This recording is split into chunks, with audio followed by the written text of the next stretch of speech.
কিছুদিন আগেই বাগদান সম্পন্ন করেছেন রোনালদো ও জর্জিনা। সপ্তাহ না পেরোতেই সংবাদ মাধ্যমে খবর, বিয়ের আগেই রোনালদোর সাথে বিচ্ছেদের ক্ষতিপূরণের চুক্তি জর্জিনার। ক্রীড়াঙ্গনে বিচ্ছেদের খবর নতুন কিছু নয়। ধাওয়ান চাহালদের থেকে শুরু করে আশফাক হাকিমির মতো তারকা ফুটবলাররাও জরিমানা গুনেছেন বিচ্ছেদের পর।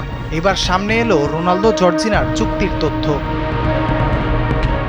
রোনালদো ও জর্জিনা প্রায় 10 বছর একসঙ্গে থাকছেন। তাদের সংসারে আছে 5 সন্তান। জর্জিনা যখন প্রথমবার রোনালদোর সন্তান গর্ভে ধারণ করেন, তখনই বিচ্ছেদ বিষয়ক শর্তে দুজন স্বাক্ষর করেন। পর্তুগিজ ম্যাগাজিন টিভি গুইয়া খবর ফাঁস করেছে, রোনালদো ও জর্জিনার বিচ্ছেদ হয়ে গেলে জর্জিনা যতদিন বেঁচে থাকবেন তার ভরণ পোষণ বাবদ রোনালদোর কাছ থেকে অর্থ পাবেন।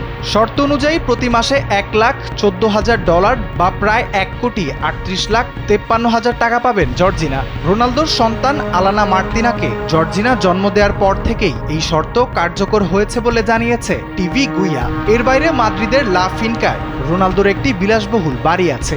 শর্ত অনুযায়ী থাকার জন্য ওই বাড়িও পাবেন জর্জিনা। মূলত তাদের বিচ্ছেদ হলেও সন্তানরা যেন ঠিকঠাক বেড়ে উঠতে পারে, সেজন্য এই শর্তে স্বাক্ষর করেছেন দুজন।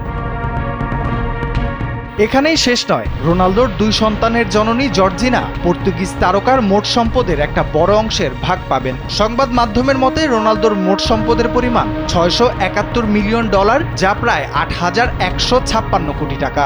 রোনালদোকে বিয়ের ফলে ভবিষ্যৎ বিচারে আর্থিক দিক থেকে যে জর্জিনা বড় অঙ্কের টাকা পাবেন তা বলাই বাহুল্য। তবে রোনালদো জর্জিনা সারা জীবন একসঙ্গেই থাকবেন, এমনটাই প্রত্যাশা ভক্তদের। রাফিউল ইসলাম রাতুল, কালবেলা।